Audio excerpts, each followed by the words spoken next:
بسم اللہ الرحمن الرحیم والسلام علی من لا نبی بعد اما بعد رب اشرح لي صدري ويسر لي امري واحلل عقدة من لساني يفقهوا قولي رب زدنا علما سبحانك لا علم لنا الا ما علمتنا انك انت العليم الحكيم. حضرات کی تعریف حمد و ثنا اللہ تبارک و تعالیٰ کے لیے جائز و سزاوار ہے جو دونوں جہان کا خالق و مالک اور پروردگار ہے. درود و سلام ہمارے نبی محمد صلی اللہ علیہ وسلم کے اوپر اور ان کے آل و اولاد اور ان کے اصحاب کے اوپر اور ان تمام لوگوں کے اوپر جو قیامت کے دن تک ان کی اتباع کرتے رہیں گے، اور ساتھ ہی ان تمام نبیوں کے اوپر جو اس دنیا کے اندر اللہ تعالیٰ کی طرف سے انسانیت کی ہدایت کے لیے بھیجے گئے تھے. میرے بھائی،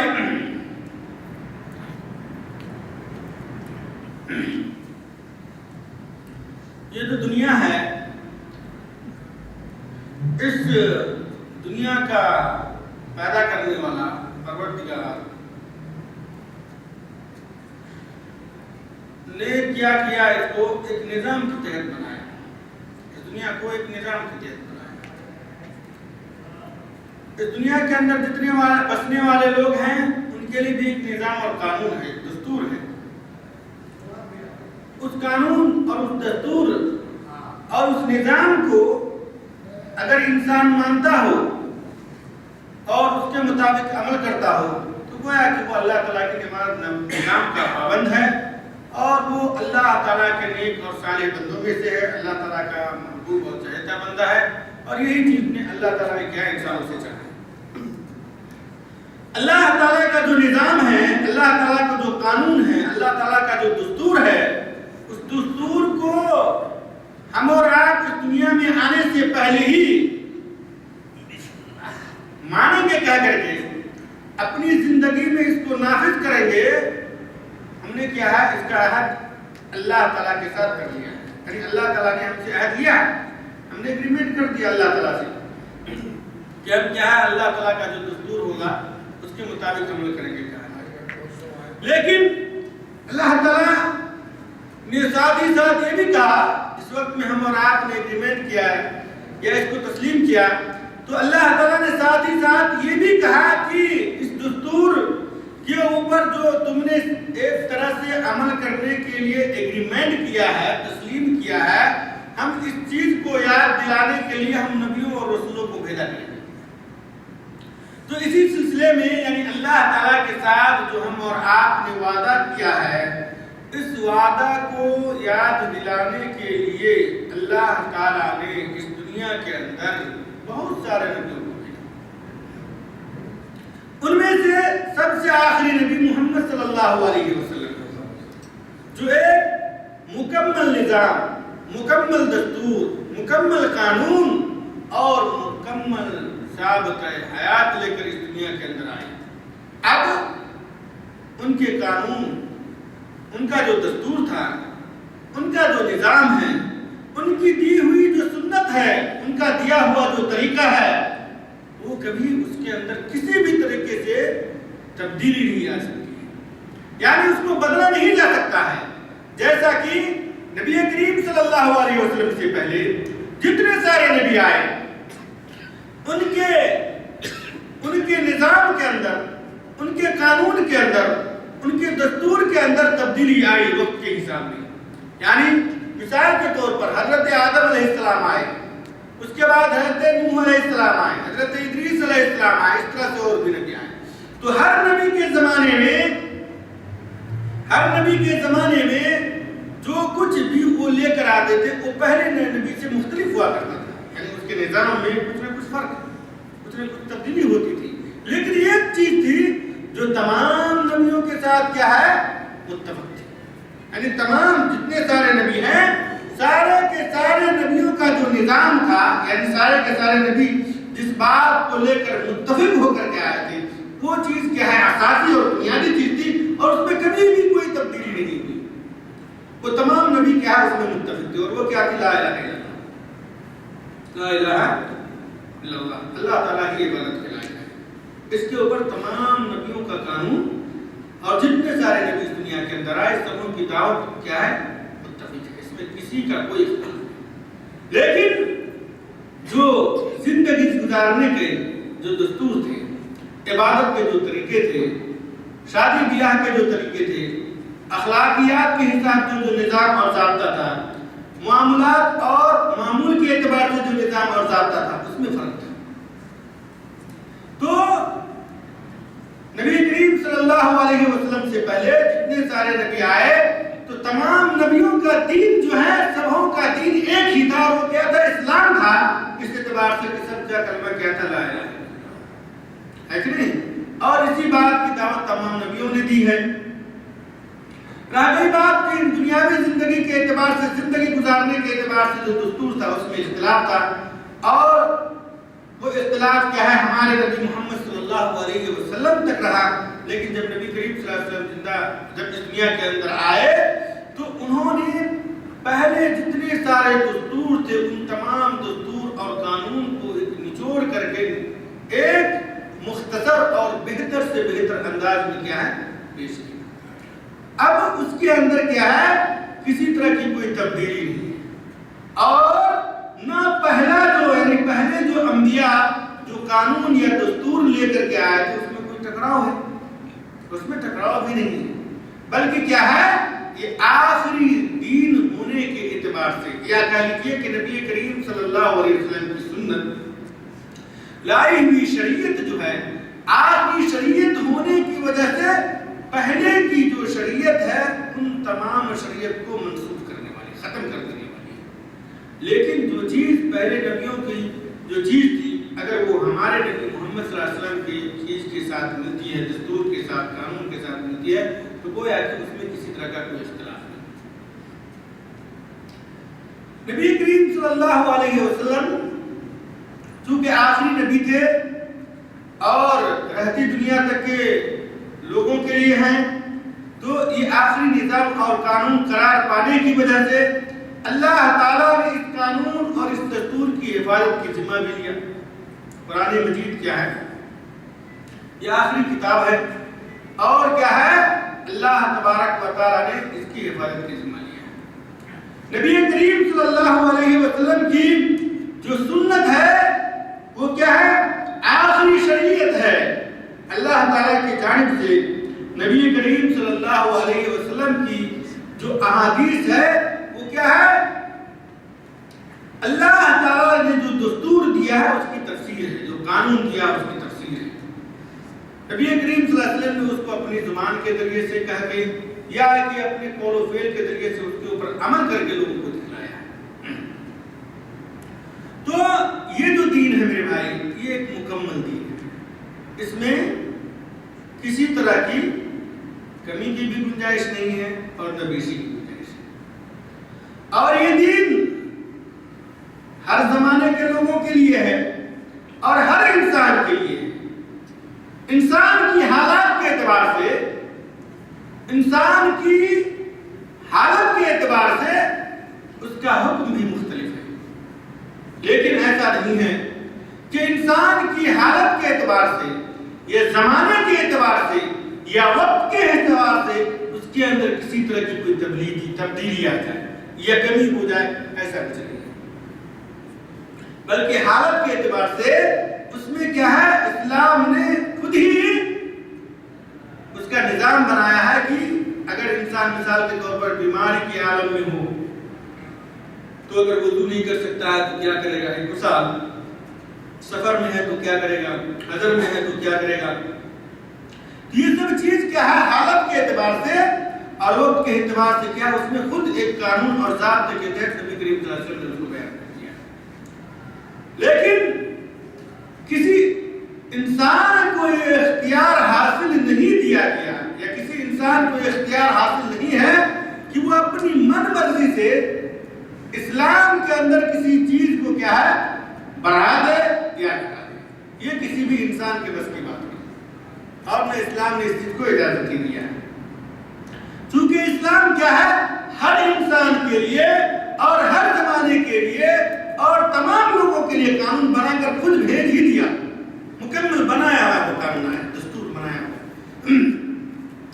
اور انسان کی جو حالت ہے وہ حالت کیا ہے؟ اسلام کا جو دستور ہے اس سے باہر نہیں ہے، اس سے باہر نہیں ہے۔ اللہ تعالیٰ نے نبی کریم صلی اللہ علیہ وسلم کے اوپر الیوم اکملت لکم دینکم واتممت علیکم نعمتی ورضیت لکم الاسلام دینا، اس چیز کو نازل کر کے کیا کر دیا کہ خلاص اب دین میں کسی طرح کی کوئی کمی یا کسی کی گنجائش نہیں ہے۔ محترم ساتھیوں، اسلام میں جو موجودہ دور میں سب سے خطرناک چیز جو امت اسلامیہ میں پنپتی ہوئی نظر آتی ہے اور جس کی بنیاد پر اسلام کے ماننے والے ایک اللہ اور ایک رسول اور ایک قرآن کے ماننے والوں کے بیچ میں اختلاف نظر آتا ہے، وہ کیا ہے؟ وہ ہے بدعت۔ اس بدعت کی بنیاد پر اختلافات دیکھتے ہیں۔ جو لوگ بدعت کے قائل ہیں یا جو بدعت کے ایجاد کرنے میں لگے ہوئے ہیں، وہ یہ سمجھتے ہیں کہ ہمیں اتنا اختیار حاصل ہے کہ ہم دین کے اندر کچھ گھٹا بنا سکتے ہیں، اور جو لوگ اس بات کے قائل ہیں کہ نہیں اسلام یہ مکمل اسلام ایک مکمل دین ہے، اس میں کیا ہے کمی اور بیشی کی گنجائش نہیں ہے، تو وہ کیا ہے قرآن اور حدیث کو لے کر کے پکڑ کے بیٹھے ہیں۔ وہ کہتے ہیں کہ اس میں کمی بیشی کی گنجائش نہیں۔ اور ایک تیسری فریق ہے جو کہتے ہیں کہ اسلام میں کمی اور بیشی کی گنجائش ہے، لیکن وہ کمی اور بیشی کرنے کے کچھ لوگ اس کے حقدار کچھ لوگ ہیں، تو انہوں نے بھی کیا ہے اپنی نئی ٹولی بنا کے رکھی ہے۔ تو جس کی بنیاد پر اگر آپ کہیں تو اسلام موجودہ دور کے اندر اگر آپ کہیں تو اسلام کے جو ماننے والے ہیں اس میں تین گروہ آپ کہہ سکتے ہیں مجموعی طور پر کہیں۔ ایک تو یہ ہے، ایک گروہ وہ ہے جو کہتے ہیں کہ کچھ لوگوں کو اس کا اختیار حاصل تھا، اس کے بعد کسی اور کو اختیار حاصل نہیں، تو جو کچھ ان لوگوں نے کیا وہی دین ہے، جو کچھ کیا انہوں نے وہی دین ہے۔ تو پھر انہوں نے کیا کیا؟ انہوں نے کیا ہے قرآن اور حدیث کو بالائے طاق رکھ دیا تھا، کام اخلاص اب یہ سمجھ لیا گیا ہے، اب اس کو سمجھنے کی ضرورت نہیں ہے، جو کچھ ہمارے اماموں نے سمجھ لیا وہی کافی ہے۔ تو کہا کہ قرآن اور حدیث کس کے لیے ہے؟ تو کہا کہ ہماری برکت کے لیے، خاص اس کو پڑھ لو برکت حاصل کرو، ٹھیک ہے نا۔ دوسرا جنہوں نے کہا کیا نہیں اسلام کیا ہے زمانے کے اعتبار سے، وقت کے اعتبار سے اس میں تجدد ضروری ہے، سمجھنے کے نہیں ماڈرن دور کے اعتبار سے جیسے جیسے بدلتا ہے زمانہ ویسے ویسے کیا ہے اس کے اندر نمک مرچا لگانا ضروری ہے تاکہ ٹیسٹی زیادہ ہو تو زیادہ سے زیادہ قبول کرے، ٹھیک ہے نہیں۔ تو پھر کیا کیا انہوں نے روز کوئی نہ کوئی بدعت ایجاد کرنی شروع کی۔ پھر کیا ہوا؟ وہ اصل اسلام کی جو شکل تھی وہ باقی نہیں تھی، نام باقی رہ گیا، شکل باقی رہ گیا، اس کی شکل کو بگاڑ دیا گیا۔ اور یہ جماعت اتنی آگے نکلی کہ جو پہلی جماعت جنہوں نے قرآن اور حدیث کو کہا کہ ہمارے لوگوں نے سمجھ لیا، سمجھنے کی ضرورت ہے، اس سے بھی آگے نکل گئی۔ تو پھر کیا ہے انہوں نے کلی طور پر کیا ہے اپنی دین کی بنیاد کیا انہی چیزوں پر رکھ لیا جو کیا ہے وہ ڈیلی کے ڈیلی پیغام بناتے رہتے ہیں۔ اور تیسری جماعت جو کیا ہے اس کے اوپر باقی ہے، جنہوں نے کہا کہ نہیں کسی بھی صورت میں کیا ہے اس میں تجدد کی گنجائش نہیں ہے، تو وہ کیا ہے اس کو صحیح معنوں میں اہل سنت والجماعت یا اہل حدیث یا سلفی کہتے ہیں۔ انہوں نے کیا کہا کہ نہیں قرآن اور حدیث سے باہر کوئی دین نہیں، قرآن حدیث سے باہر کوئی دین نہیں ہے۔ اور بہت ہی افسوس کی بات ہے کہ آج ہمارے معاشرے میں لوگ اسلام کے اندر بھی فرق کرتے ہیں، اسلام کے اندر بھی فرق کرتے ہیں۔ کیسے فرق کرتے ہیں؟ کہتے ہیں جب کوئی یہاں سے جاتا ہے مثال کے طور پر اور اس نے اگر اپنے عقیدے کی، اپنی نماز کی، ہر چیز کی اصلاح درست کر لیا ہے، وہ درست کر لیا ہے، تو کہتا ہے کہ یہ عرب کا اسلام مانتا ہے، یہ عربی اسلام مانتا ہے، سعودی عرب کا اسلام مانتا ہے۔ ٹھیک ہے تو یہ عرب کا اسلام مانتے ہو، تم کون سا اسلام مانتے ہو؟ تم کون سا اسلام مانتے ہو؟ یہ عرب کا اسلام مانتا ہے، عربی اسلام مانتا ہے، تم کون سا اسلام مان رہے ہو؟ تو کہتا ہے ہم لوگ اپنا اسلام مانتے ہیں۔ تمہارا کون سا اسلام ہے؟ تمہارا کون سا اسلام ہے؟ تو کہا کہ ہمارا اسلام وہ ہے جو کیا ہے علاقے اعتبار سے کہتے ہیں، اگر بریلیوں کا علاقہ تو کہتا ہے کہ امام محمد رضا نے جو اسلام دیا. بھائی امام محمد رضا رحمۃ اللہ علیہ نے اپنی کوئی الگ سے اسلام بنایا تھا، کوئی الگ سے دین لے کر کے آئے تھے؟ نبی تھے. اور کچھ لوگ ہیں جو حنفیت کے نام پہ کیا ہے، جو لوگ حنفیت کے نام پر کیا ہے بہشتی زیور کی تبلیغ کرتے ہیں، تو وہ کہتے ہیں کہ ہمارا اسلام کیا ہے، ہمارا اسلام کیا ہے، اشرف علی تھانوی والا اسلام ہے. اچھا ٹھیک ہے بھائی، سوال یہ ہے کہ ایک زمانہ تھا جس کے اندر جنگ ہوتی تھی، لڑائی ہوتے تھے، لوگ لڑتے تھے، مقلد اور غیر مقلد. مقلد کا مطلب ہوا کہ جو کیا ہے کسی امام کی بات کو لے کر کے چلتا ہے. تو ایک زمانہ تھا کہ مقلد اور غیر مقلد جو کیا ہے قرآن حدیث کو پکڑتے تھے، جو قرآن اور حدیث کے علاوہ کسی کو نہیں مانتے تھے اس کو کیا غیر مقلد کہا جاتا تھا. لیکن اصطلاح کے اعتبار سے لوگ ایسا کہتے ہیں، ورنہ اصل میں کیا ہے غیر مقلد کے مقابلے میں آتا ہے محقق. مقلد کے مقابلے میں کیا آتا ہے محقق، غیر مقلد نہیں آتا ہے. مقلد کا مطلب ہوتا ہے جو کسی بھی بات کو بغیر کسی دلیل کو مانے، اندھا بن کر کے قبول کر لے. سمجھ گیا نا؟ اور محقق کا مطلب ہوتا ہے جو کسی بھی بات کو بغیر دلیل کے نہیں مانتا، وہ دلیل چاہیے اس کو. سمجھ گئے؟ تو یہ کون لوگ ہیں جس کو اہل سنت والجماعت کے اہل حدیث سلفی کہتے ہیں حقیقت میں؟ تو یہ لوگ تھے. تو ایک زمانہ تھا جس میں کیا ہے جنگ کس کی چلتی تھی، مقلد اور غیر مقلد کی جنگ چلتی تھی. لیکن جب احمد رضا پیدا ہوئے تو پھر اس وقت میں کیا ہے اس میں بھی تفرقہ بازی شروع ہو گئی. تو پھر کیا ہے تین فرقوں میں گل کیے، تین جگہوں پہ لوگ بڑھ گئے. سمجھ گئے کہ نہیں سمجھ گئے؟ ایک ہو گئے مقلد حنفی ہو گئے اور ایک مقلد بریلوی ہو گئے. مقلد بریلوی ہوئے.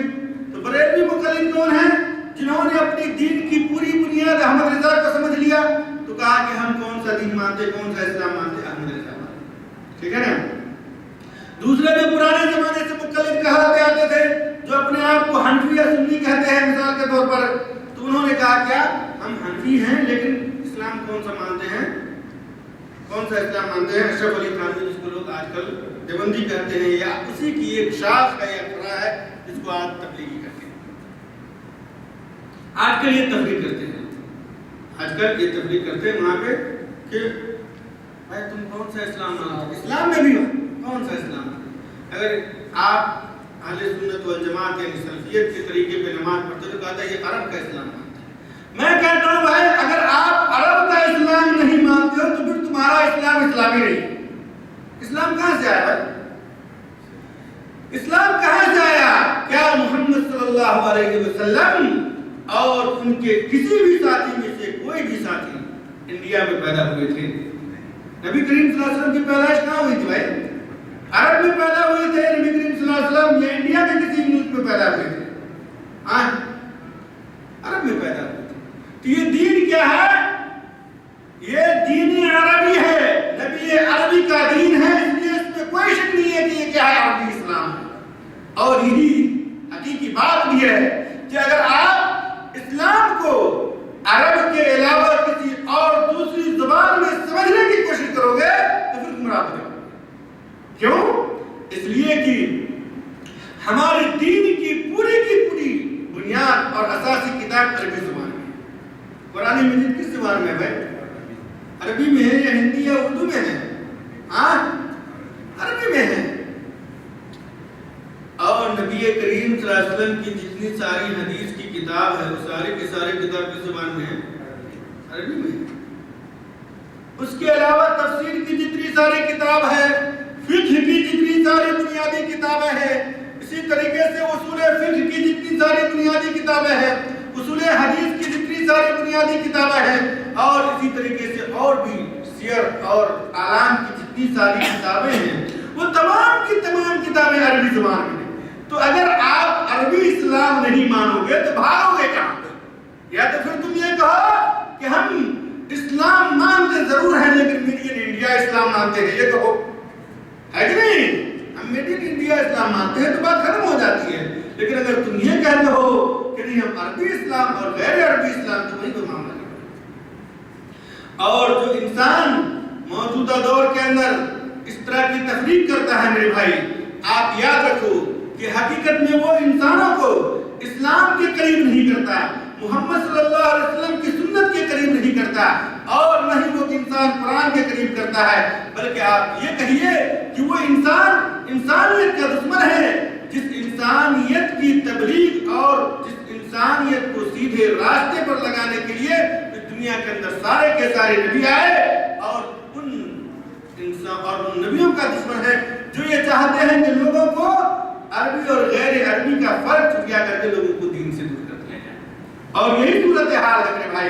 کیا موجودہ دور کے اندر آپ دیکھ لیں اپنے ملکوں کے اندر کتنے سارے لوگ ہیں جو عربی زبان جانتے ہیں، کتنے سارے لوگ ہیں جو عربی زبان میں قرآن مجید کو سمجھ سکتے ہیں، کتنے سارے لوگ ہیں جو احادیث کو عربی زبان میں سمجھ سکتے ہیں، کتنے سارے لوگ ہیں جو تفسیر کو عربی زبان میں سمجھ سکتے ہیں، کتنے سارے لوگ ہیں جو اصول حدیث کو عربی زبان میں سمجھ سکتے ہیں، کتنے سارے لوگ ہیں جو اصول فقہ کو عربی زبان میں سمجھ سکتے ہیں، کتنے سارے لوگ ہیں جو اصول تفسیر کو عربی زبان میں سمجھ سکتے ہیں.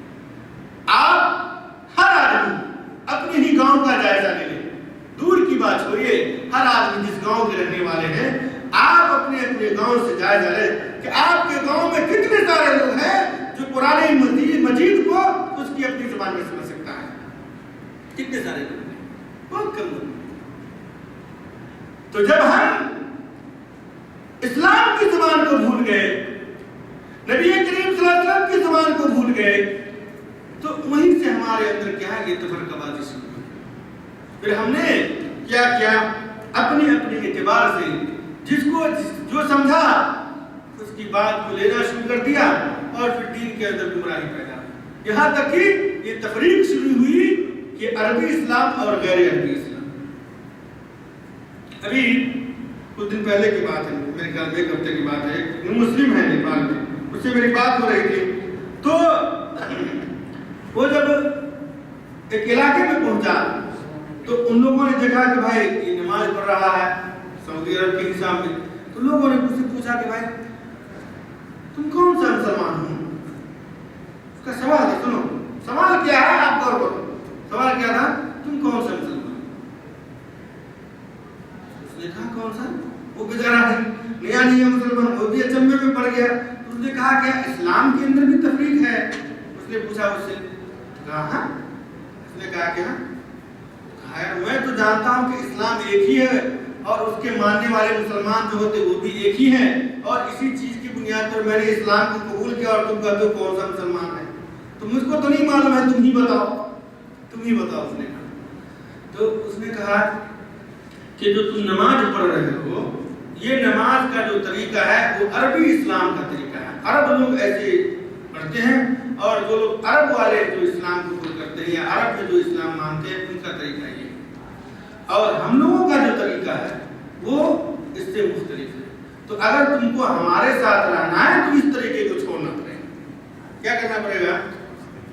اگر تم کو ہمارے ساتھ رہنا ہے تو تم یہ جس طریقے پہ نماز پڑھو اس طریقے کو چھوڑنا پڑے گا. اس نے کہا کہ اچھا ہی بتاؤ کہ میں مسلمان ہوں یا نہیں، میں مسلمان ہوں یا نہیں. تو اس نے کہا کہ ہاں تم مسلمان ہو، لیکن تم عربی مسلمان ہو.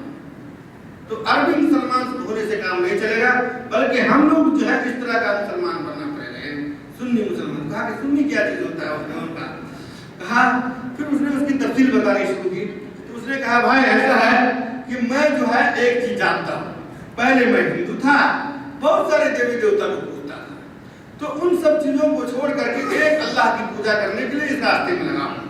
اور میں یہ جانتا ہوں کہ اسلام کی بنیاد جو ہے مکہ سے شروع ہوتی ہے، اور نبی محمد صلی اللہ علیہ وسلم اس کے آخری نبی ہیں، اور ان کے اوپر جو چیزیں آئی وہی دین کا دستور اور بنیادی چیز ہے.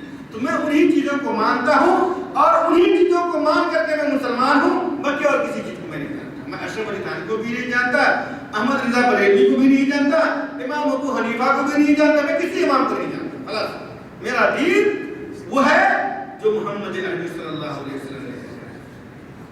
وہ کہتا ہے کہ میں کچھ دن تک اس سماج میں رہا تو ہر لوگ ہم سے یہ پوچھتے رہے، تو کہا کہ پریشان ہو گیا، میں کیا کروں نہیں کروں۔ تو پھر میرے سمجھ میں بات آئی کہ مجھ کو لگتا ہے کہ یہاں پر بھی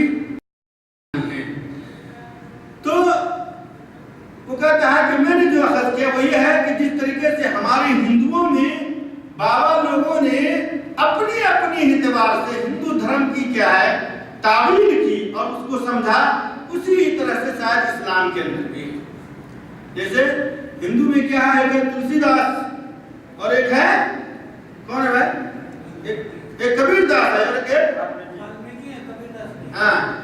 والمیکی بھائی، وہ تو رامائن لکھنے والے تھے بھائی، ایک ہے تلسی داس اور ایک ہے کبیر داس، سمجھ گیا؟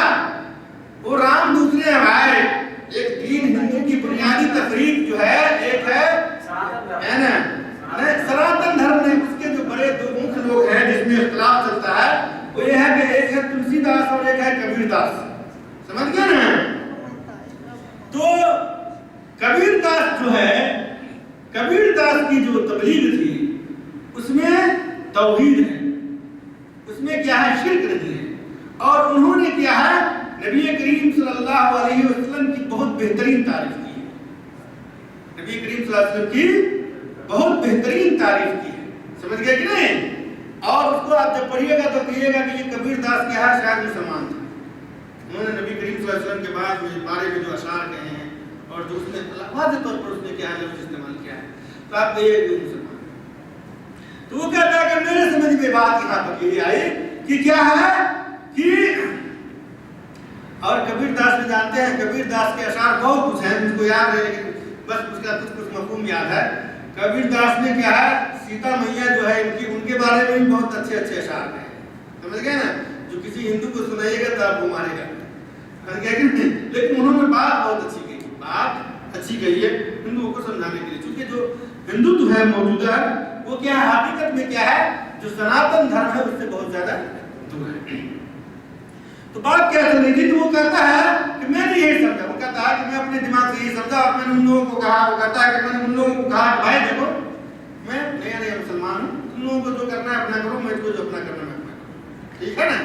کہا کہ اسی چکر میں تھا کہ ایسے گھوم گھام کرتے کرتے ایک دوسرے آدمی سے ملاقات ہوئی تو سلام و کلام کے بعد اس کے چہرے مہرے سے پتا چلا کہ بہت بڑا متوجہ ہے۔ کہتا ان سے ملاقات کرنے کے بعد میں نے سب کچھ باتیں کہی تو اس نے کہا یار بات کیا ہے کہ میں بھی نیا مسلمان ہوں اور میں نے اسلام کیا ہے سعودی عرب کے اندر قبول کیا، لیکن میں جو اسلام سعودی عرب سے سیکھ کے آیا ہوں یہاں پر وہ اسلام ہے ہی نہیں، یہاں پر وہ اسلام ہے ہی نہیں۔ سب مجھ سے پوچھتے ہیں کہ تم کون سا مسلمان ہو، میں تو یہ جانتا ہوں کہ مسلمان ایک ہوتا ہے۔ اس نے کہا یار بھائی سب میں تمہارا ساتھی، میں تمہارا کیا ہے ساتھی، اور کوئی بولا ہو ہم دونوں آدمی مل کے رہیں گے اور جو کچھ سیکھ کے آیا ہے اسی کے مطابق نماز پڑھیں گے، خلاص۔ اگر وہ لوگ مسجد میں نہیں نماز پڑھنے دے گا تو گھر ہی میں پڑھ لیں گے، گھر میں ہی پڑھ لیں گے۔ تو پریشانی کیا ہے؟ آج مسلمانوں کو مسلمانوں سے پریشانی لاحق ہے، مسلمانوں سے پریشانی لاحق ہے کہ یہاں پر عربی اور غیر عربی کا مسئلہ شروع ہو گیا، مقلد اور غیر مقلد کا ایک وقت تھا، اور پھر اس کے بعد کیا ہے رضا خانیت اور بریلویت کا مسئلہ پیدا ہوا، پھر قادیانیت کا مسئلہ پیدا ہوا، تو اور بہت ساری چیزیں دن بدن مسائل کھلتے چلے گئے اور پیدا ہوتے چلے گئے۔ لیکن ان تمام مسائل کا حل اور تمام مشاکل کا حل، تمام سوالوں کا جواب صرف ایک ہے، وہ یہ ہے کہ ہم اور آپ اس دین کی طرف لوٹ جاؤ جس دین کو لے کر کے محمد عربی صلی اللہ علیہ وسلم، یہی دین صحیح دین ہے، یہی دستور سب سے اچھا اور بہتر دستور ہے۔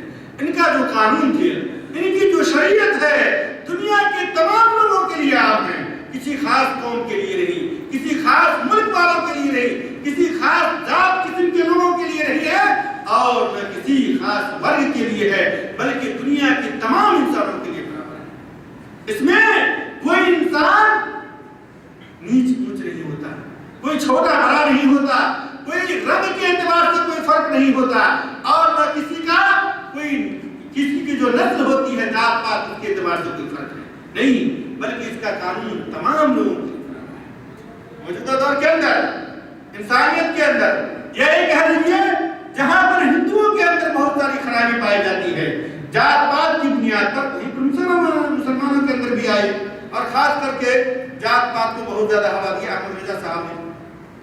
احمد رضا صاحب نے ذات پات کو بہت ہوا دیا، جس کی بنیاد پر کیا ہے آج ہمارے معاشرے میں کیا ہے، ذات پات کی بنیاد پر بھی تفریق ہے، کوئی انصاری ہے تو کوئی قریشی ہے تو کوئی کچھ ہے تو کوئی کچھ ہے، اور ہر انسان اپنے کے علاوہ دوسرے کو گھٹیا سمجھتا ہے کہ میں برا ہوں تمہیں برا ہوں۔ لیکن کیا اللہ تعالیٰ نے انسان کو اشرف المخلوقات ہونے کے لیے انہی چیز کو بنیاد قرار دیا ہے؟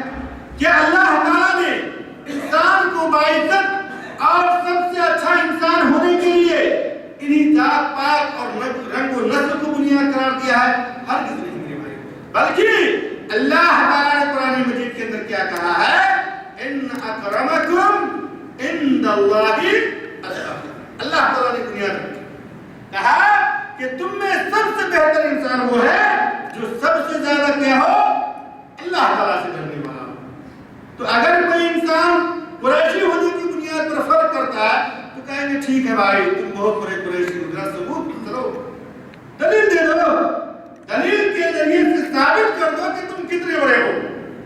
کیا نماز پڑھتے ہو، روزہ رکھتے ہو، شرائع اسلام کی پابندی کرتے ہو، نبی کریم صلی اللہ علیہ وسلم کے سنت کے اوپر عمل کرتے ہو، اسلام کو کس حد تک دین کے اندر کیا ہے زندگی کے اندر فلو کرتے ہو؟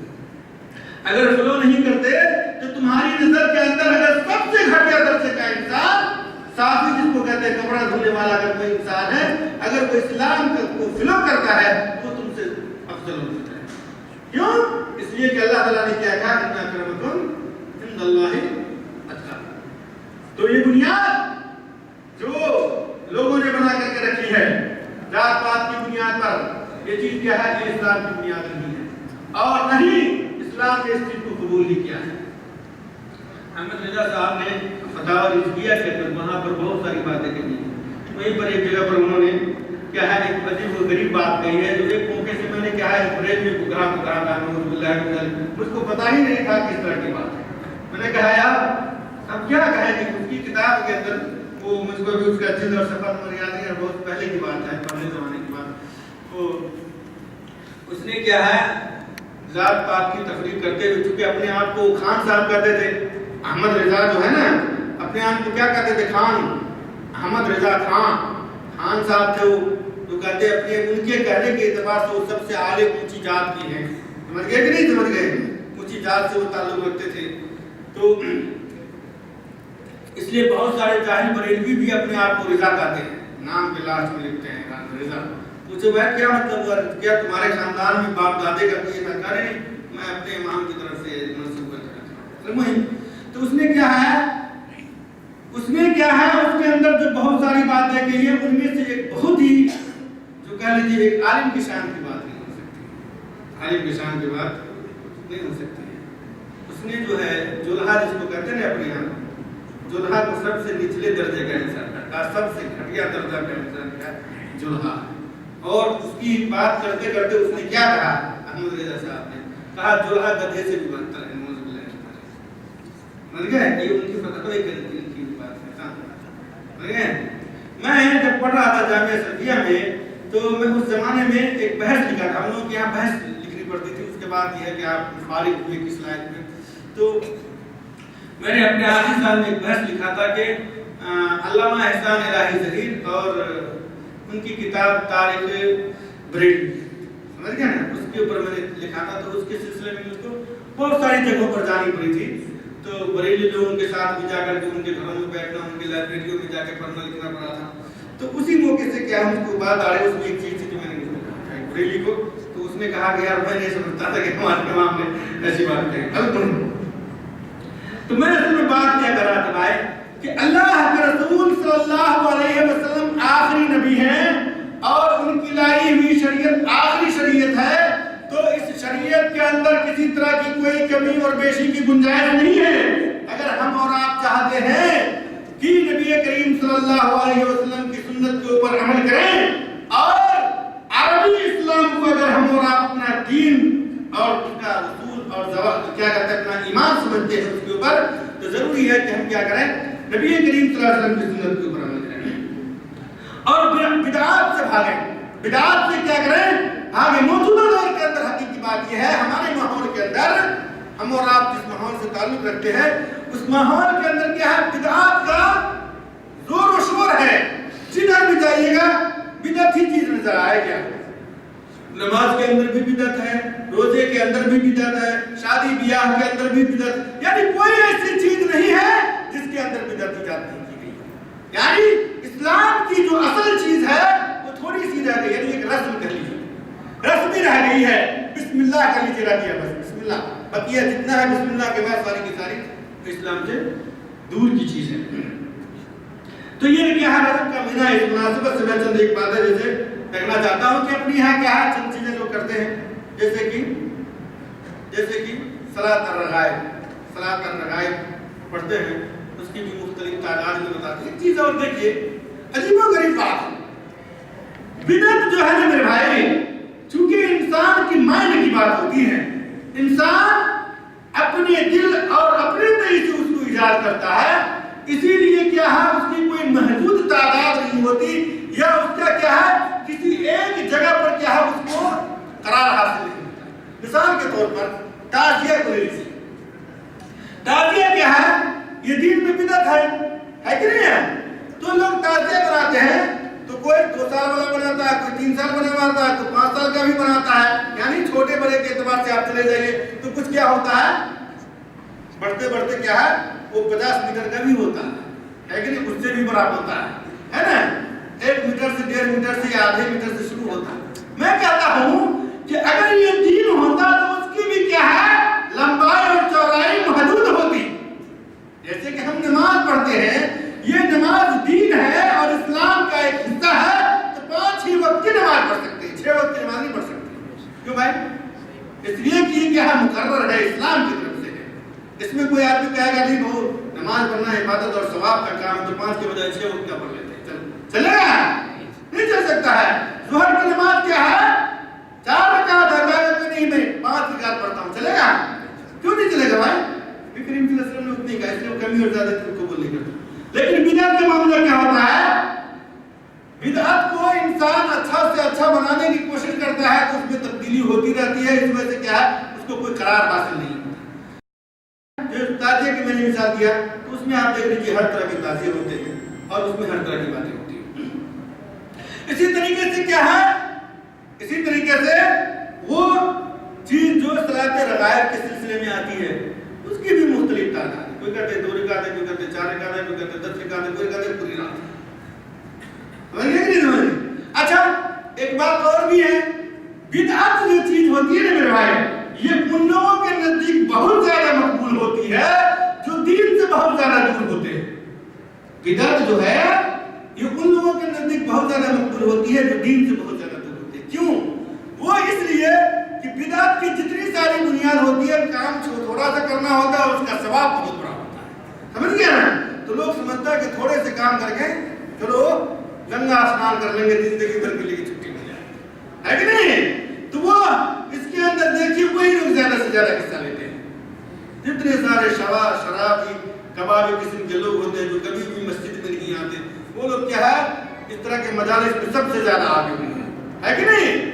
اور اس طرح کے کام کو کرتے ہوئے بھی کیا ہے 2-4 بوتل چڑھا کے آتے کرتے تاکہ بہت مزہ آتا ہے. ہمارے شادی کہاں چلا کے آؤ یہاں پہ تھا, وہ کہتا تھا کہ لاٹھی نچانے میں کم مزہ آتا تھا جب کیا ہے جتنا اس پہ ڈالا تھا چلا گیا. تو کہنے کا مقصد کیا ہے کہ بدعت جو ہے اصل میں ان لوگوں کے نزدیک زیادہ مقبول ہوتی ہے جو دین سے دور ہوتے ہیں اور تھوڑے کام کر کے زیادہ سے زیادہ ثواب حاصل کرنے کی کوشش کرتے ہیں. تو وہ لوگ کیا انہی باتوں کے اوپر دھیان زیادہ سے زیادہ. اور بدعت جتنی ساری چیزیں ہیں بدعت جو دین میں اسلام میں ایجاد کی گئی ہے اس کے اوپر جو مرتب آثار ہیں یعنی اس کے جو ثواب بیان کیے گئے ہیں وہ آپ کے خیال سے باہر ہے. یعنی آپ تصور نہیں کر سکتے. آپ ایسا کرنے کو تو ایک مل جائے گا, جنت کے حقدار ہو جاؤ گے, تو یہ ہو جاؤ گے, تو وہ ہو جاؤ گے. یعنی جو توحید کے ماننے والوں کو بھی نماز پڑھنے کی ضرورت پڑ جاتی ہے جبکہ ادھر بدعت کے ماننے والوں کو نماز کی بھی ضرورت نہیں پڑتی. سمجھ گئے کہ نہیں سمجھ گئے؟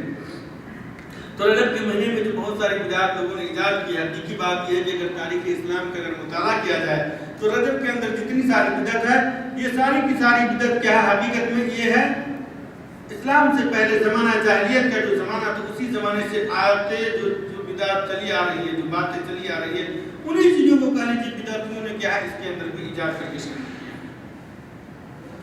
جبکہ اسلام نے کیا کہا تھا کہ زمانہ جاہلیت کے جتنے ساری چیزیں تھیں جو اسلام کے منافی امور تھے، ان کو کیا ہے ختم کیا تھا۔ تو صلاۃ و رغائب جو ہے یہ حقیقت میں کیا ہے؟ اس کا اسلام سے کوئی تعلق نہیں، کوئی بھی تعلق نہیں، بلکہ میں کہتا ہوں قرآن سے لے کر کے حدیث اور تفسیر اور فقہ، سمجھ رہے ہیں؟ حدیث، تفسیر اور فقہ، ان تمام کتابوں کو آپ پڑھ رہے ہیں،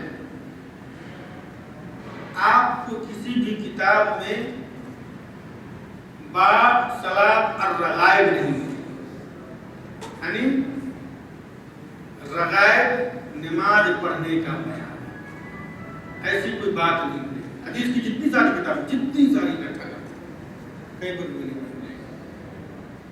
گی، فقہ کی کتاب میں بھی نہیں ملے گی، تفسیر کی کتاب میں نہیں ملے گی۔ بھائی جب ان ساری جگہوں پر نہیں ملے گی تو کہاں ملے گی؟ بھائی اسلام کی بنیادی چیزیں جو ہیں امہات الکتاب جو ہیں یہی چیزیں ہیں، پھر ان سب جگہوں پہ نہیں ملتی ہے، سب چیزیں پھر کہاں ملتی ہے؟ تو جو بدعت کا بھنڈار ہے نا بھائی، بدعت کا جو خزانہ ہے، ان کتابوں کو اگر آپ تلاش کریں گے ان میں یہ سب چیزیں ہیں۔ اور ہم میں سے ہر انسان جانتا ہے کہ اسلام کے خلاف جب جنگ شروع ہوئی تو جہاں پر اسلام کو یہود و نصارہ کے ساتھ چیلنج تھا، مشرکوں کے ساتھ چیلنج تھا، وہیں پر بدعتیوں کے ساتھ بھی چیلنج تھا۔ بدعتی اس کام میں لگے ہوئے تھے کہ رات و دن اسلام کے اندر بدعت ایجاد کر کے کوئی نہ کوئی چیز اسلام کے اندر داخل کر دیا جائے تاکہ اسلام کی جو اصل شکل ہے اس کو بگاڑ دیا جائے۔ موجودہ دور کے اندر بھی میرے بھائی اگر آپ غور کریں گے تو بدعت کے اوپر جو عمل کرنے والے ہیں اور جو بدعت کی دعوت دیتے ہیں، آپ اگر ان کی حقیقت جانیں گے تو پتہ چلے گا کہ وہ سارے کے سارے یا ان کی جو مدد کرنے والے لوگ ہیں یا ان کے پسے پردہ جن لوگوں کا ہاتھ ہے، وہ سارے کے سارے وہ لوگ ہیں جو اسلام کے دشمن ہیں، جو کیا ہے؟ اسلام کے دشمن ہیں۔ اسی بنیاد پر وہ کبھی انسانوں کو کعبہ سے دور کرتے ہیں تو کبھی کیا ہے وہ کعبہ کے خلاف لوگوں کو بھاڑتے ہیں، تو کبھی کعبہ سے افضل اور بہتر نبی کریم صلی اللہ علیہ وسلم کو روزہ کو دیتے ہیں۔ کعبہ سے افضل اور بہتر کس کو دیتے ہیں؟ کس کو قرار دیتے ہیں؟ نبی کریم صلی اللہ علیہ وسلم کو روزہ کو، ہے کہ نہیں؟ اور آپ نے دیکھا ہوگا ابھی کچھ دن پہلے، یعنی انسانی عقل، ایک تو ہم کہتے ہیں کہ مشرک جو ہوتا ہے وہ بے قلب ہوتا ہے کہ نہیں؟ اس کے پاس دماغ نہیں ہوتا، عقل نہیں ہوتا، وہ سوچنے کا اس کے اندر زیادہ مانتا نہیں۔ لیکن میں کہتا ہوں کہ مشرک کی بات تو الگ ہے، اس لیے کہ وہ تو اللہ کے اوپر اعتماد ہی نہیں رکھتا، وہ بھروسہ نہیں کرتا، مانتا ہی نہیں وہ اللہ تعالیٰ۔ لیکن یہاں پر جو بدعتی ہوتا ہے وہ اس سے بڑا ظالم ہے، وہ اس سے بڑا ظالم ہے کہ وہ اللہ کا نام لیتا ہے، رسول کا نام لیتا ہے، نماز بھی پڑھتا ہے، زکات بھی دیتا ہے، حج بھی کرتا ہے، روزے بھی رکھتا ہے، اس کے باوجود بھی وہ اللہ تعالیٰ کے ساتھ شرک کرتے ہوئے دین کی شبیہ کو بگاڑتا ہے۔ تو وہ کیا ہے؟ کبھی وہ اپنی بدعات کو یا اپنی بنائی ہوئی دین کو اچھا سے اچھا ثابت کرنے کے لیے کبھی ان کو کیا ہے؟ اللہ تعالیٰ کا نام مختلف چیزوں میں نظر آتا ہے۔ کبھی وہ آپ کو دکھائے گا کہ آلو میں اللہ تعالیٰ لکھا ہوا ملا اس کو، تو کبھی جانور کے جسم کے اوپر اللہ تعالیٰ لکھا ہوا ملا، تو کبھی روٹی کے اوپر، تو خربوزے میں، تو تربوزے میں، تو کہنا جانے کہاں عربی میں دکھایا۔ بھائی دین تو تمام لوگوں کے لیے، تو انگلش میں بھی تو لکھا ملنا چاہیے کہ نہیں ملنا چاہیے؟ اللہ لکھا ہوا جو دکھائی دیتا ہے ہم لوگوں کو، کبھی آسمانوں میں، تو کبھی کہاں تو کہاں عربی میں دکھائی دیتا ہے، اور انگلش میں بھی تو ملنا چاہیے۔ آخر اسلام تو امریکی لوگوں کو بھی سمجھنا ہے نا بھائی، سمجھنا ہے کہ نہیں سمجھنا ہے؟ ان کو بھی سمجھنا ہے. جو لوگ ہندی جانتے ہیں تو ہندی لوگوں کو بھی سمجھنا ہے, تو ان کی زبان میں بھی تو یہ سب چیزیں نظر آنی چاہیے نا. تو یہ سب چیزیں ان کی نظر میں نہیں آتی. میرے بھائی تو اصل میں یہ چیز کیا ہے؟ ان سب چیزوں کے ذریعے سے ان کا جو باطل دین ہے بدعت, اس کو کیا ہے وہ اچھا سے اچھا ثابت کرنے کی کوشش کرتے ہیں, اور اپنے پیر اور بزرگ اور ولیوں کی کیا ہے کرامت کو ثابت کرنے کے لیے یہ سب چیزیں کرتے ہیں. تو پھر کیا ہوتا ہے, ان کو ہر جگہ کوئی نہ کوئی چیز نظر آ جاتی ہے. ابھی کچھ دن پہلے کیا ہے وہ کیا دیکھا ہے آپ لوگوں نے, کہا کہ خانہ کعبہ کا یہ استغفر اللہ روضہ کو کیا دیکھا, روضہ کے گنبد پہ کیا دکھلایا, وہ دیکھا کہ وہ کیا ہے ریڈ کلر ہوتا جا رہا تھا, پھر پیلا کلر ہوا اور کیا کیا ہوا, اور لوگ چلانا شروع ہوئے. دیکھا کہ نہیں آپ لوگوں نے دیکھا ہوگا سر, ٹھیک ہے بھائی. اچھا ان چیزوں کے دیکھنے والے یہی لوگ تھے, اور بھی دوسرے لوگ موجود تھے نا. یہ صرف انہی لوگوں کے نظر آیا, یہ چیز نظر آئی, یعنی یہ جو بدعتی خرافاتی قسم کے لوگ ہیں انہی کو یہ چیز نظر آئی, یا اس کے علاوہ اور بھی دوسرے لوگ تھے ان کو بھی نظر آنی چاہیے کہ نہیں آنی چاہیے. مسجد نبوی کے اندر تو ہر طرح کے لوگ ہوتے ہیں, صرف انڈیا پاکستان بنگلہ دیش نیپالی کے لوگ تو نہیں ہوتے, مختلف جگہوں کے لوگ ہوتے ہیں, سعودی عرب کے لوگ بھی ہوتے ہیں, اسی طریقے سے کیا ہے قطر کے بھی لوگ ہوتے ہیں, کویت کے بھی لوگ, مختلف طرح کے لوگ ہوتے ہیں. تو آخر ان لوگوں کو یہ چیز دکھائی نہیں دی اور ان لوگوں کو دکھائی دیا. یہ تعجب کی بات ہے کہ نہیں؟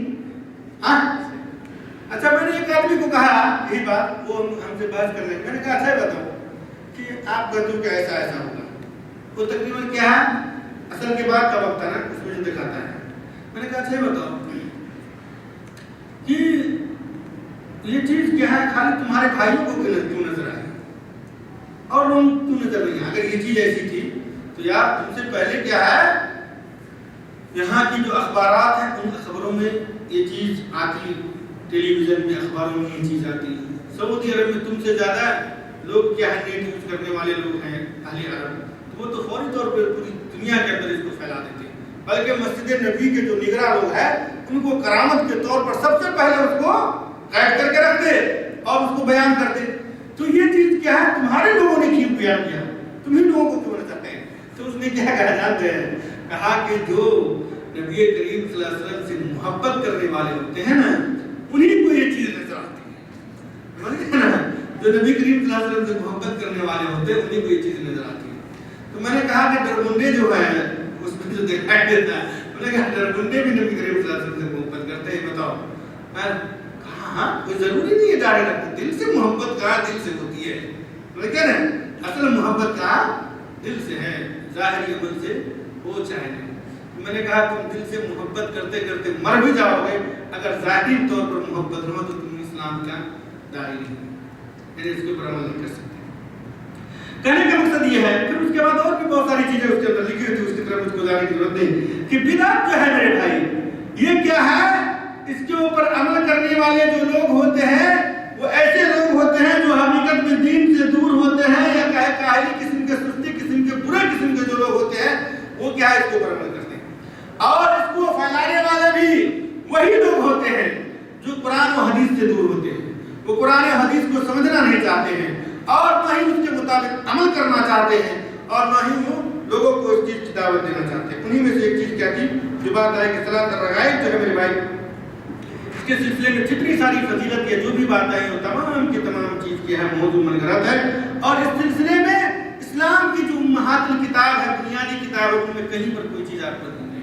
شیخ الاسلام نے بھی اس بات کو ذکر کیا ہے, حافظ ابن حجر رحمۃ اللہ علیہ نے بھی اس چیز کو ذکر کیا ہے اور کہا کہ حقیقت میں رجب کے مہینے کی کوئی فضیلت ثابت نہیں ہے. رجب کے مہینے کی اسلامی نقطۂ نظر سے کوئی فضیلت نہیں ہے, جیسے کہ رمضان کے مہینے کی فضیلت ہے کہ نہیں ہے, اسی طریقے سے کیا ذوالحجہ کے مہینے کی فضیلت ہے.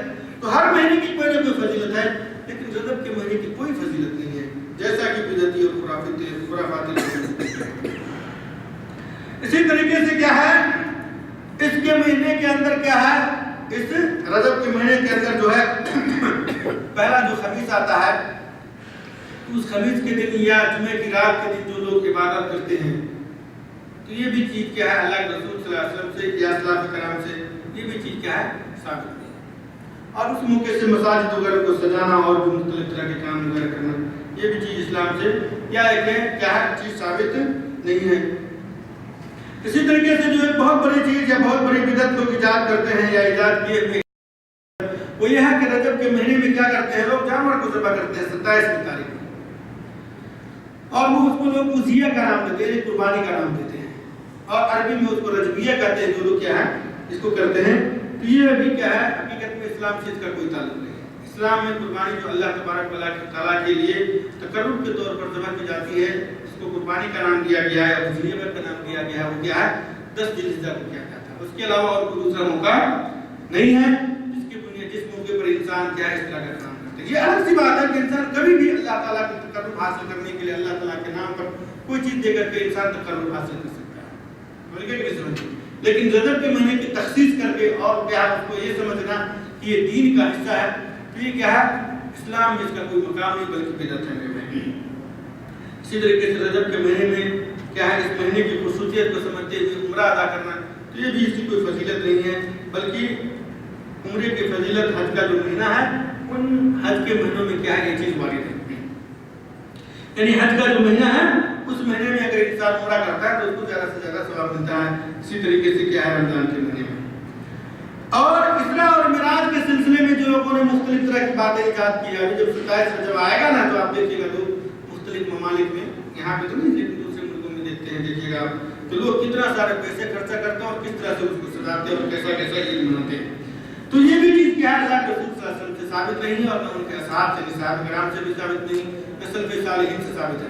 اور ایک عجیب و غریب بات ہے کہ دیکھیے عمومی طور پر بدعتیوں نے جن چیزوں کا سہارا لیا ہے اس کی کوئی بنیاد ہی نہیں۔ رجب کے مہینے میں اسراء اور معراج کا ہونا، رجب کے مہینے میں اسراء اور معراج کا ہونا اصل میں ثابت ہی نہیں ہے۔ رجب کے مہینے ہی میں اسراء اور معراج ہوا تھا، یہ ثابت نہیں، کسی بھی مورخ نے اس چیز کو نہیں لکھا۔ ایک بات، دوسری بات یہ ہے کہ رجب کے مہینے میں جو 27 تاریخ کی تخصیص ہے اس کو بھی کسی نے ذکر نہیں کیا ہے، اور نہ کسی مورخ نے اس کا کوئی خاص اہتمام نہیں کیا ہے، یعنی اس کو کوئی بہت بڑی اہمیت نہیں دی ہے۔ اگر یہ اہمیت کی حامل ہوتی تو سب سے پہلے کون کرتے بھائی؟ اللہ کے رسول صلی اللہ علیہ وسلم کر کے دکھاتے، صحابہ کرام کو کہتے تھے ایسا کرو، اور صحابہ کرام میں سب سے زیادہ محبت کرنے والے اللہ کے رسول صلی اللہ علیہ وسلم سے ابو بکر تھے، وہ بھی کرتے، اپنے دور خلافت میں لوگوں کو بھی کہتے کرو، حضرت عمر رضی اللہ تعالیٰ عنہ، حضرت عثمان اور علی رضی اللہ تعالیٰ عنہ، اور بھی دوسرے صحابہ کرام رضوان اللہ علیہ۔ اس کے بعد کیا ہے سلف صالحین اور بھی دوسرے تھے۔ اگر آپ دیکھیں گے ان لوگوں کے زمانے میں تو یہ چیز نہیں پائی جاتی ہے۔ یہ کیا ہے؟ یہ کیا ہے؟ نبی کریم صلی اللہ علیہ وسلم کے انتقال کے بعد تقریباً 400 سال کے بعد لوگوں نے ایجاد کیا۔ کتنے سال کے بعد؟ 400 سال کے بعد۔ تو جو دین محمد صلی اللہ علیہ وسلم کے زمانے میں دین نہیں تھا وہ آج بھی دین نہیں، آج بھی دین نہیں ہوا۔ اسی طریقے سے کیا ہے رجب کا کونا بھی ہے جو اپنے یہاں مشہور ہے کہ نہیں ہے؟ تو یہ بھی کیا ہے ویسے بھی آپ کو سمجھ میں آ جائے گی کہ وہ غلط ہے، ویسے بھی کیا ہے سمجھ میں آ جاتی ہے کہ وہ غلط ہے، اس لیے کہ وہ جس ذات کے ساتھ مخصوص ہے اس کا ہمارے اسلام سے اس کا کیا ہے اسلام کے کسی بھی اصول اور ضابطے سے اس کا کوئی تعلق نہیں ہے۔ اسی طریقے سے انسان غار حرا کے پاس پہنچ کر کے عبادت کرنے کی کوشش کرتے ہیں، نماز پڑھنے کی کوشش کرتے ہیں، تو یہ سب چیز کیا ہے اسلام سے اس کا کوئی تعلق نہیں ہے۔ اور بہت سارے لوگ سمجھتے ہیں کہ قرآن مجید کا نزول کسی میں نہیں ہوا تو غلط ہے، جو کہ کیا ہے غلط ہے۔ کہتے ہیں کہ نبی کریم صلی اللہ علیہ وسلم کے پاس حضرت جبریل امین سب سے پہلی رسالت کا جو کلمہ لے کر کے آیا تھا وہ رجب کے مہینے میں، جو کیا ہے سراسر غلط اور قرآن کے خلاف ہے۔ قرآن میں کیا کہا اللہ تعالیٰ نے؟ شہر رمضان الذی انزل فیہ القرآن، قرآن میں اللہ تعالیٰ نے واضح طور پر کہہ دیا، تو اور کوئی دلیل کی ضرورت رہ جاتی ہے بھائی؟ کوئی دلیل کی ضرورت نہیں رہتی۔ تو میرے بھائی یہ سب چند چیزیں تھی جو کیا ہے آج کا درس میں آپ لوگوں کے سامنے بیان کیا۔ اللہ تبارک و تعالیٰ سے دعا کرتے ہیں کہ اللہ تعالیٰ ہمیں اور آپ کو بدعت و خرافات سے محفوظ رکھے، نبی کریم صلی اللہ علیہ وسلم کی سنت کے اوپر عمل کرنے کی توفیق عطا